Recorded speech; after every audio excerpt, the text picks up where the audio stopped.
pródigo para a igreja. E pródigo não significa se arrepender. Pródigo significa aquele que não sabe administrar o que possui. Pródigo significa aquele que destrói patrimônio. Por isso que é a parábola do filho pródigo, porque ele era pródigo, ele era uma pessoa que não tinha consciência de como é difícil e caro e custoso adquirir e conservar patrimônio. Nós, eu e você, temos o maior patrimônio que nem dinheiro nenhum pode comprar, que é o patrimônio chamado salvação. Graça imerecida do Senhor. Esse é o maior patrimônio que todos aqueles que aceitaram a Jesus podem possuir.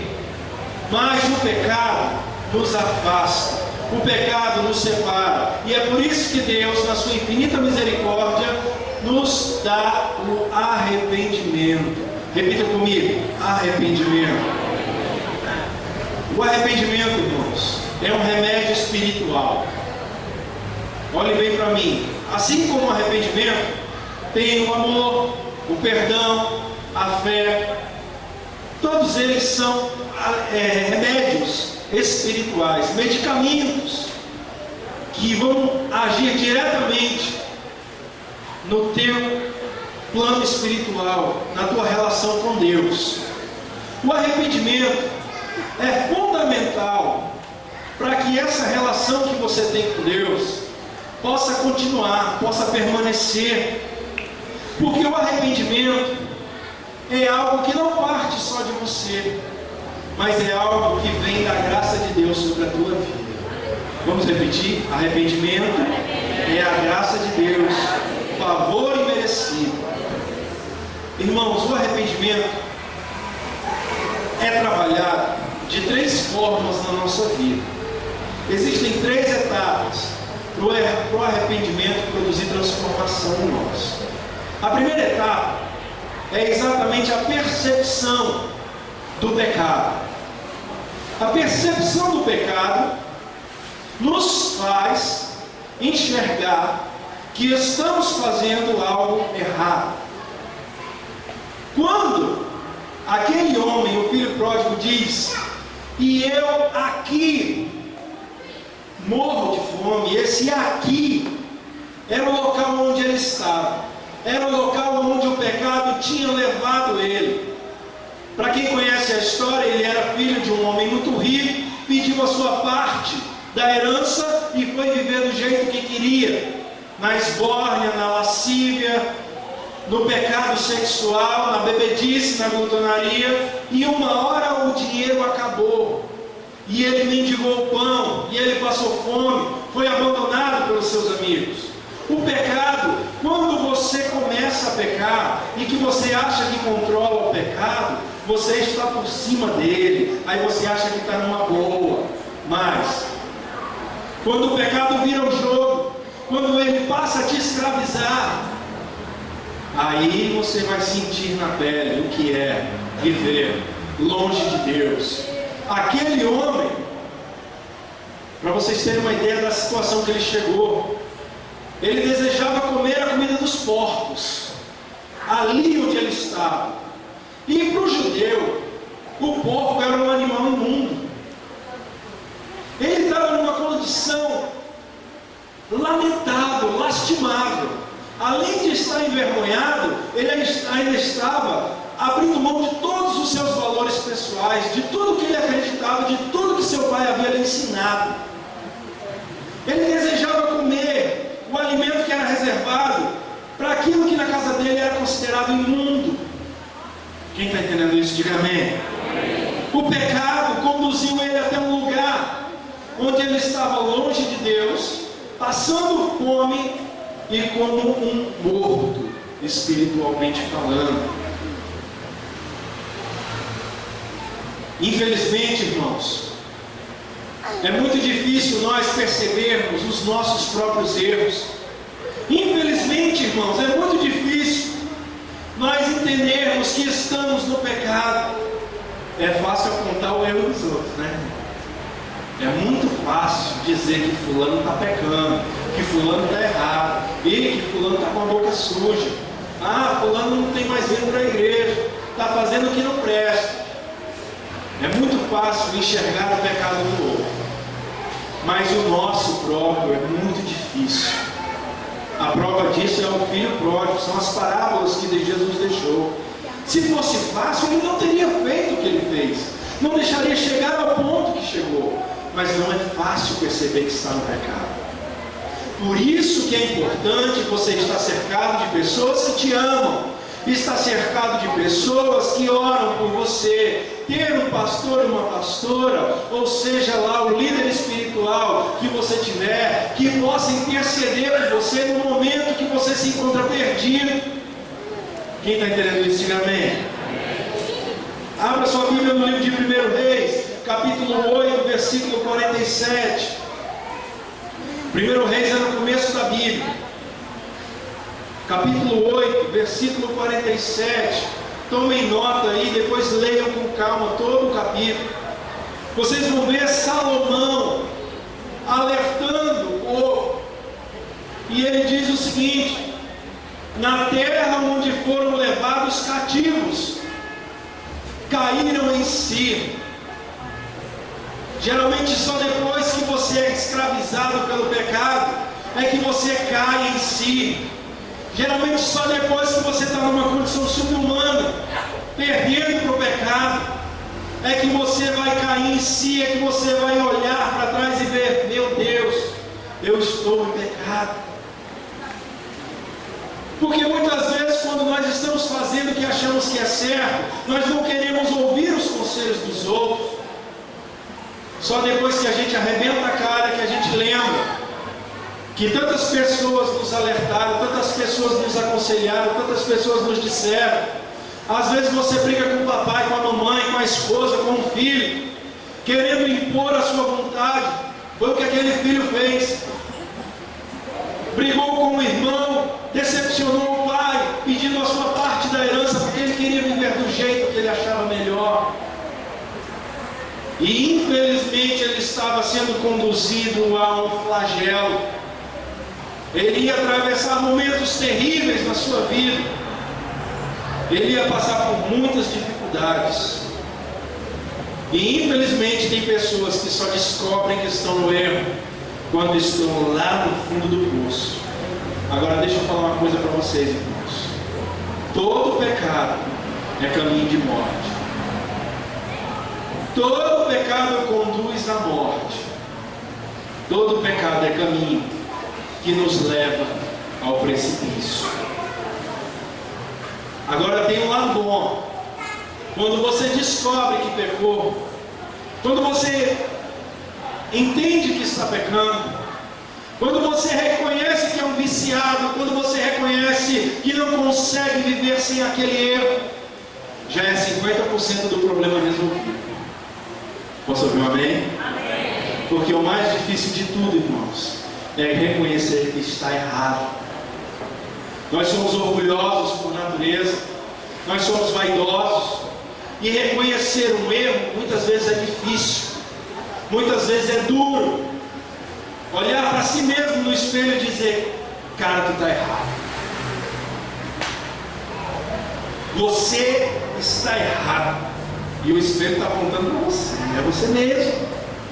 Não adianta olhar para trás, é você. Primeira etapa do arrependimento: você tem que perceber que está errado. Segunda etapa: você tem que se sentir envergonhado do pecado. E agora nós vamos entrar numa parte difícil. Abra o livro de Ezequiel, capítulo 36, versículo 31. Eu prometo que eu vou tentar ser o mais breve possível, para que os irmãos possam compreender o início, o meio e o fim daquilo que Deus tem no nosso coração hoje. Mas tem pontos que são chaves. Ezequiel, capítulo 36, versículo 31. Se você não conseguiu encontrar, toma nota, depois você lê com calma. Eu vou ler para vocês. Tereis nojo de vós mesmos, por causa das vossas iniquidades e das vossas abominações. Aqui o profeta está dizendo que todo homem que se arrepende do seu pecado tem nojo de si mesmo, do pecado que cometeu. Porque o pecado produz um afastamento de Deus, produz uma separação. O pecado é um negócio tão sério, nos envergonha de uma maneira tão grande, que tem muitos irmãos que saem da igreja quando se descobre que ele está em pecado. Quem conhece alguém nessa situação? Eu conheço várias pessoas que já saíram da igreja, que se sentiram tão envergonhados, que não suportaram permanecer na igreja, permanecer no lugar que se congregava. Irmãos, semana passada eu machuquei a minha unha abrindo um coco. A irmã gostou. Eu não tenho muito jeito, então eu ofendi o dedo. E foi um machucado muito ruim, porque tudo dói. Sabe quando o dedão chuta uma pedra, né? E tudo encosta no dedão? Mais ou menos desse jeito. Só que o meu dedo é um membro do meu corpo que está impossibilitado de fazer qualquer tarefa. Então eu tive que aprender a escrever com a esquerda esses dias, anotar os recados com a esquerda. Todo o meu cérebro, todo o meu corpo passou a trabalhar para suprir a falta e a necessidade que esse membro está fazendo para o meu corpo. Quando eu vou falar com as pessoas na semana passada, em vez de eu dar a mão direita, eu estava dando a mão esquerda. Por quê? Para não machucar a mão. Eu tenho uma postura defensiva, minha mão está sempre para trás, para que se alguma coisa bater em mim, ela está protegida. E infelizmente, semana passada entrou uma pessoa nova que estava visitando a igreja. Infelizmente, assim, com o meu dedo. Porque eu pensei assim, eu não vou dar a mão errada para a pessoa, a primeira vez que ela está vindo na igreja. Eu vou ter que dar a mão machucada. E o irmão vinha com um sorriso tão largo. E eu dei a mão, mas botei o dedão assim para trás, vou dar só a pontinha nos dedos. Irmãos, ele pegou meu braço e puxou assim. E abarcou a minha mão com tanta força. Irmãos, desceu uma lágrima. E ele se empolgou, achando que eu estava emocionado, e disse, glória a Deus! E apertou a minha mão e eu, aleluia! Desceu outra lágrima. E ele botou a outra mão e sim, me sacudiu assim. E eu, glória a Deus, chega, irmão. Vocês estão rindo porque não foi com vocês. Mas, irmãos, é isso que deveria acontecer na igreja quando um membro está doente, quando um membro está em pecado. Toda a igreja deveria ir ao seu auxílio, ao seu amparo. Todo o corpo tem que proteger os seus membros, porque o corpo sem um membro se torna um corpo deficiente. Posso dar um conselho para você? Se você estiver em pecado, não saia da igreja. Se alguma coisa estiver te acusando, se o diabo estiver te envergonhando, não deixe de vir para a igreja, não deixe de confessar o teu pecado para Deus, porque quando você confessa o teu pecado, o diabo não pode mais te acusar diante de Deus. Você sabia disso? Quando você confessa o teu pecado, o diabo não pode mais te acusar perante o Senhor. E tem mais, quando aquele jovem voltou envergonhado, de cabeça baixa, ele olhou para o pai e disse, pai, pequei contra ti, não sou digno de ser chamado teu filho, e trata como um servo. Olha, quando ele disse pequei contra ti, ele estava reconhecendo o seu erro. Quando ele disse não sou digno de ser teu filho, ele estava envergonhado, de cabisbaixo, sem coragem de olhar para o pai, porque reconhecia o erro. E ele, mesmo assim, quando foi chegando de longe, o pai estava de braços abertos, esperando o pecador arrependido. É isso que Deus quer falar para você nessa noite. Não importa o tamanho do teu pecado, não importa a situação que você se encontra, se você se arrepender e voltar ao encontro do Pai, Ele estará de braços abertos, esperando para te receber. E Ele não vai te tratar como escravo, não. Ele vai te tratar como um filho eleito.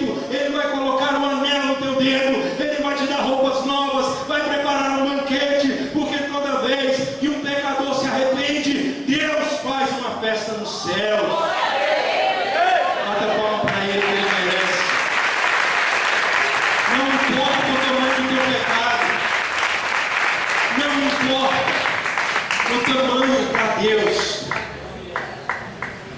Terceiro e último, se converter. Se converter não é a mesma coisa que se arrepender. Se arrepender é parte do processo da conversão. Quando eu me arrependo, eu preciso mostrar, através de atitudes, que eu me arrependi. Para vocês terem uma ideia, se converter significa transformar, abandonar. Todas as vezes que eu me arrependo, eu preciso me transformar daquele mal que eu praticava. Quantas pessoas não se arrependem todos os dias? Se arrepender é fácil. Se arrepender não é a parte difícil. Ser transformado, mudar de atitude, mudar de conduta, é o segredo do arrependimento. É o segredo da conversão. Todo domingo eu vou para a igreja, todo domingo eu oro, eu louvo, eu canto. Eu sou arrependido. Todo domingo eu vou confessar meu pecado, mas aí segunda-feira eu começo tudo de novo. Eu estou liberado no domingo, segunda-feira eu vou acumulando. Só acumulando. Não tem nada não, domingo eu chego lá, choro, me arrependo de novo. Você pode até ser sincero no seu arrependimento, mas você ainda não se converteu. Conversão é diferente de arrependimento. E a conversão é expressa através da mudança de atitude, mudança de comportamento. O que foi que aconteceu? O que foi que aconteceu na vida daquele jovem? Depois que ele confessou o seu pecado diante do Pai, ele reconheceu e se envergonhou. E ele disse para o Pai: Pai, eu não sou digno de ser chamado teu filho. Não sou digno de ser tratado como um filho. Me trata como um servo. Porque a partir de hoje eu não quero mais viver da vontade que eu desejo. Eu quero viver sob a tua vontade. É difícil, irmãos. Não é fácil. Abrir mão da tua vontade, do teu desejo sexual, do teu apetite guloso para comer demais. Abrir mão dos teus interesses, de deixar de estar na igreja para estar assistindo a novela, ou seja lá o que for. É difícil. Estou tão cansado, cheguei do trabalho, não dá para ir. Deus sabe. Deus sabe mesmo. Deus sabe tudo. É muito difícil deixar de fazer a sua própria vontade. Não é fácil. Mas é exatamente para isso que Jesus Cristo veio. Para nos dar essa oportunidade de, através do seu sacrifício, termos a graça e o favor merecido do Pai. Aquele jovem disse: Pai, enquanto tu me trataste como um filho, eu não soube valorizar o teu amor. Talvez se tu tivesse me tratado como um servo, assim como meu irmão, eu nunca tivesse me afastado de ti. E aí, irmãos, entra uma parte que eu espero que os irmãos me entendam. Mas tem muita gente que não pode receber uma bênção muito grande, porque Deus conhece e sabe que se você receber uma bênção grande demais, você pode se desviar do curso, pode se desviar do caminho que está te salvando.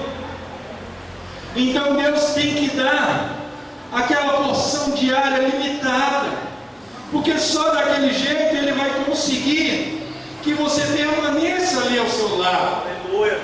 Quem está entendendo isso, diga amém. Não tenha medo da tua porção diária faltar. Deus não vai permitir isso. Mas talvez você esteja esperando por algo que nunca vai receber. Pergunte a Deus, peça para Ele te orientar de verdade, para que Ele faça a vontade dEle em você, e não que Ele obedeça a sua vontade. Porque aquele jovem caiu em si, ele pagou um preço muito alto. A história se lê rapidamente, mas o processo foi muito longo. Ele passou meses, anos, longe do pai. Quando ele chegou, o pai quase não o reconheceu, porque ele estava barbado, queimado do sol, com os pés feridos, de andar léguas e léguas, porque naquela época não tinha ônibus, não tinha terminal, não tinha avião, não tinha carro, muito menos moto. Ele tinha que andar como um mendigo, implorando e suplicando, se alimentando do que tinha no meio do caminho, mendigando o pão de cada dia, até chegar ao Pai novamente, arrependido. Você e eu não precisamos passar por nada disso. Basta evitar o desvio no curso natural da trajetória que Deus traçou para cada um. Está com vontade de pecar, vai orar. Pecou, se arrepende, vem para a igreja orar. Mas não se envergonha ao ponto de sair definitivamente da presença de Deus, porque é exatamente isso que Deus não quer. Deus quer que você se arrependa e que você volte ao seu caminho, e que não mais, Ele é fiel e justo para te dar infinitamente mais do que tudo aquilo que você pedir e do que tudo aquilo que você precisa. Quem crê assim, diga amém. Bata a palma para Jesus, fique de pé, e que Deus abençoe a tua vida.